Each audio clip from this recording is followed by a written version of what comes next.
Borussia Dortmund, what a journey. The first signings, the first games, and the first trophies of my managerial career. An incredible team led by Girassi with over 50 goal contributions, supported by Brandt, who had his own unreal moments this season, and protected by the likes of Süle and Kobel at the back to make sure we kept winning games. Now it's my time to decide where my career leads to. I have won the Bundesliga, the German Cup, and the Champions League, and the people started to doubt whether it was me or the incredible players that made all of this possible. My time at Dortmund is over. I have decided that I want to prove myself to the biggest doubters out there, so I will take on...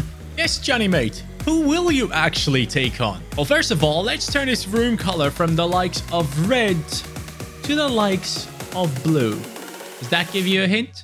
Wait, what? I am joining Everton? Yes, that is exactly what is happening.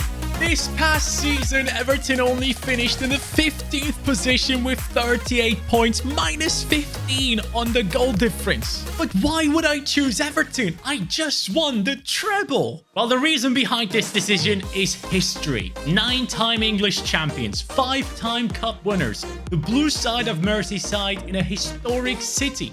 Everton is a club with rich history that needs to return to its rightful place. Now though, after just 3 games into the season, Everton is in last place and Sean Dyche's seat is looking shaky already. The departure of Onana to join Villa seems to have hurt the team. However, the new signings of Jake O'Brien, Ndiaye, and the loan deals of Lindström and Broja are supposed to help Everton during these hard times. My decision to join Everton is based on the people doubting my skills as a manager.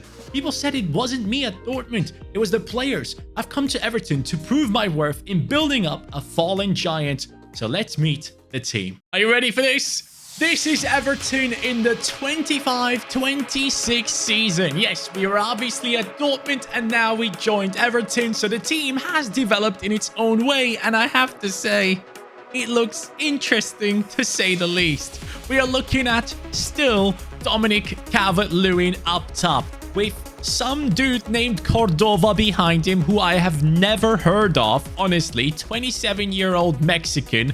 Then we have McNeil in the left midfield position. Obviously, that's going to be quite useful. It probably would make more sense to move him into the midfield. Then we have Gaia in that midfield alongside Ghana. No Onana, of course. And on the right-hand side, we have Akliush, who is actually an amazing talent, which gets me excited. I think we can get the most out of him.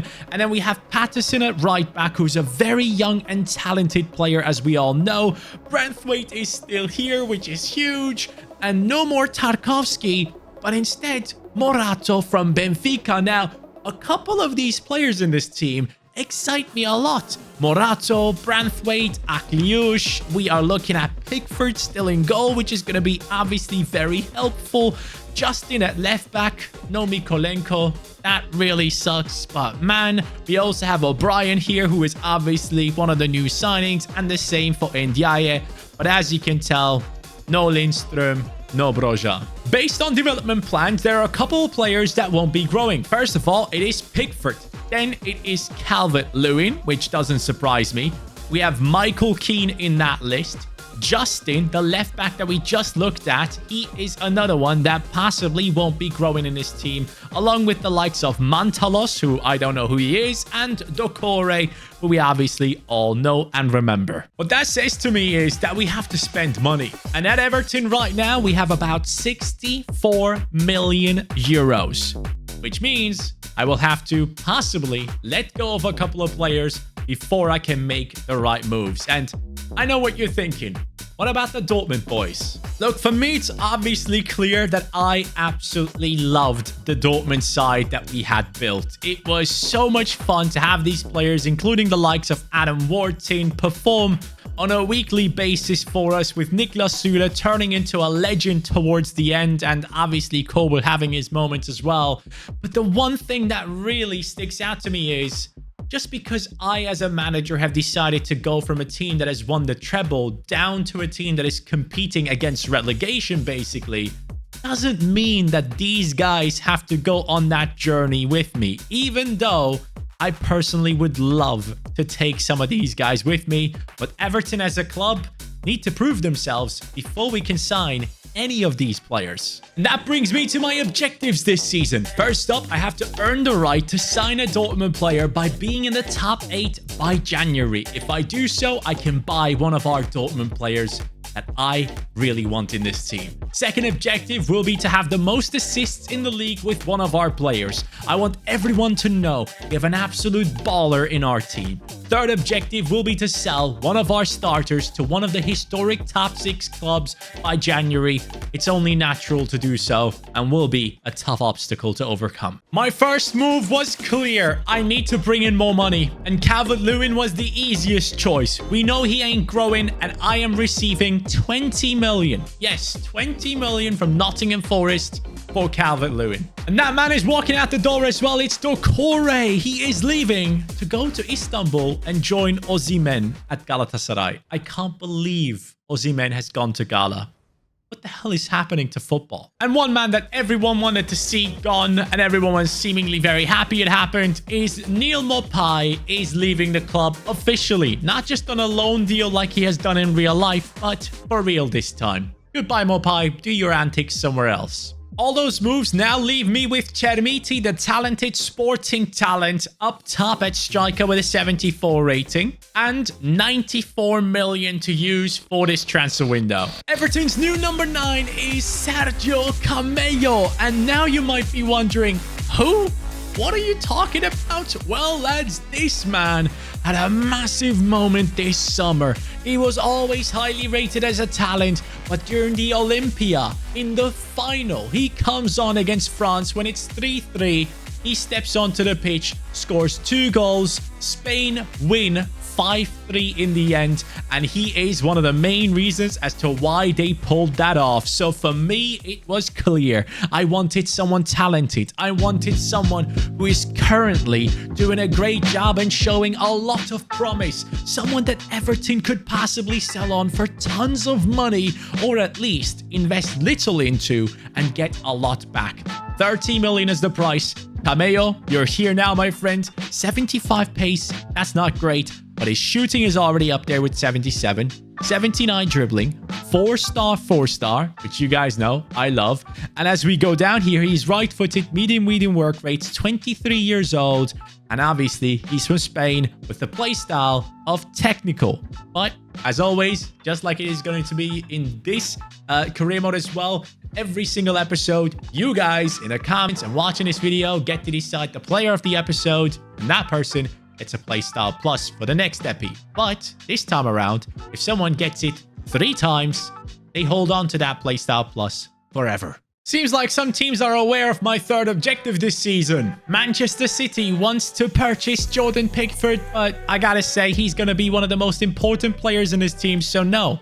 City, it's not gonna happen. It is now the first time we're taking on an opponent with Everton, a pre-season friendly. I only made one change to the team. Stamenic starts over Gueye. He literally is better in every stat. What am I looking for in this preseason game? First of all, I want to get to know some of these players that are already here. I want to see how Camello feels in game. I want to see how Akliouche plays.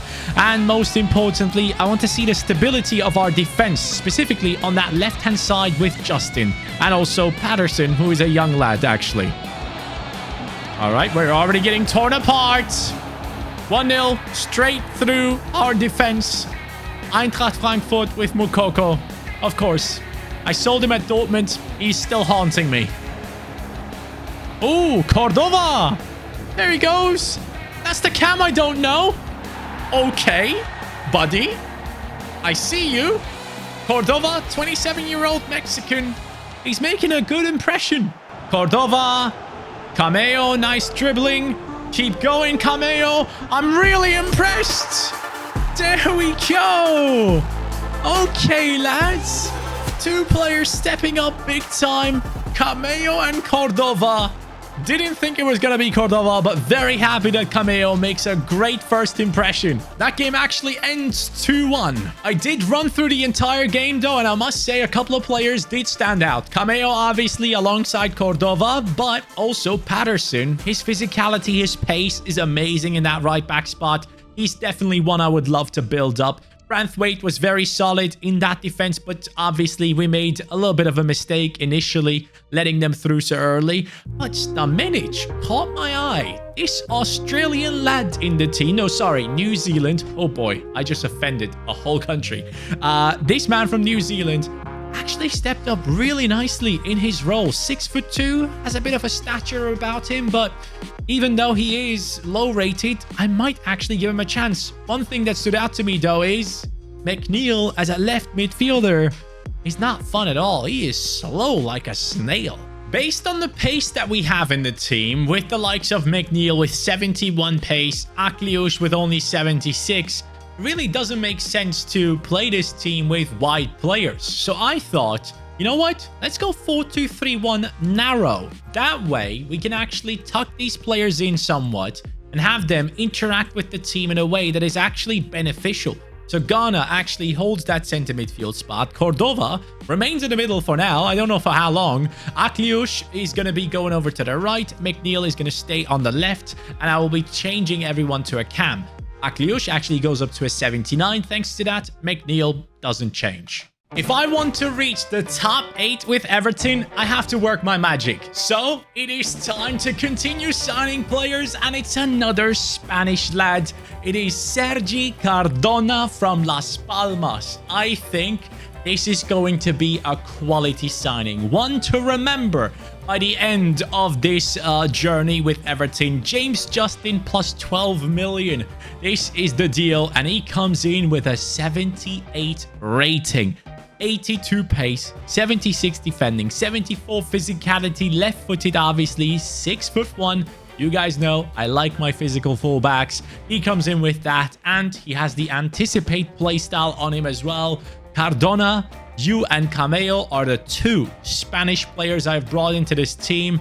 I'm hoping I'm making the right decisions for Everton because, man, pushing into the top 8 with this squad is going to be tough. The season opener is here. It is Crystal Palace against Everton. A massive game for us. We need to start off with a win. And obviously, we need to realize how good our team is or how bad it possibly is. This season's sliders are going to be tough. Shot error down to 30. Pass error as well. As we go down, goalkeeper ability for our opponents goes up. That will cause some frustration for me.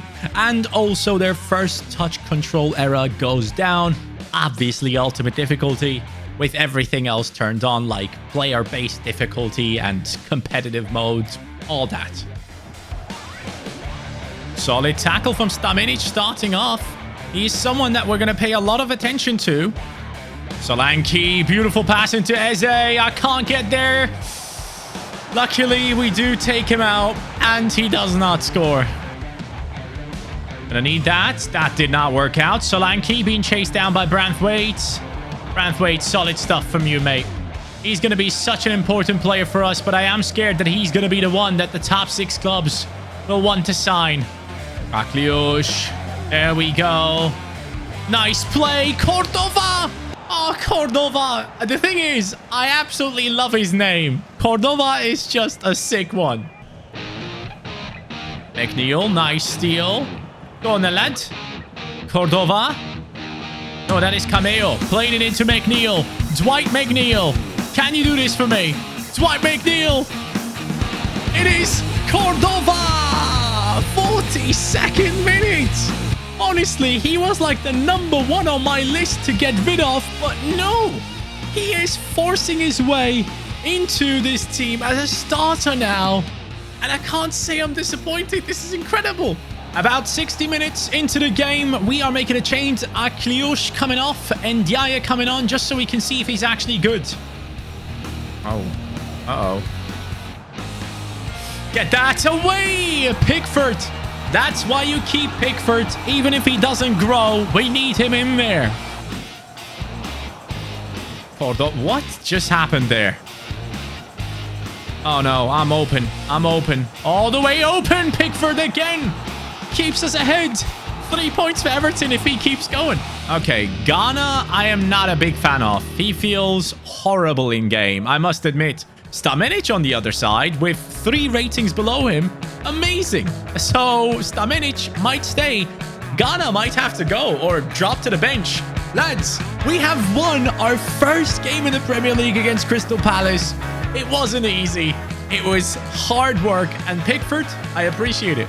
After that game, Everton is now in the 8th position as we see some other top teams above us. Goal scoring wise, Salah at the top. Assists, well, we have one of our boys in there with McNeil. A decision has to be made about the position of Ghana. I personally feel like he's not going to be that guy for me. And then Diaye is going to cause us some trouble because he does not feel great in game as well. Those two players are now up on the chopping block. We are making changes to Everton and I need your help. So go ahead in the comments down below and give me your suggestions for transfers. Having said that though, I'm very happy about the signing of Cameo. He feels like a great striker, and Cardona already taken over his position. I feel like we have made the right decisions today. Let me know what you think about them. I can't wait to keep going.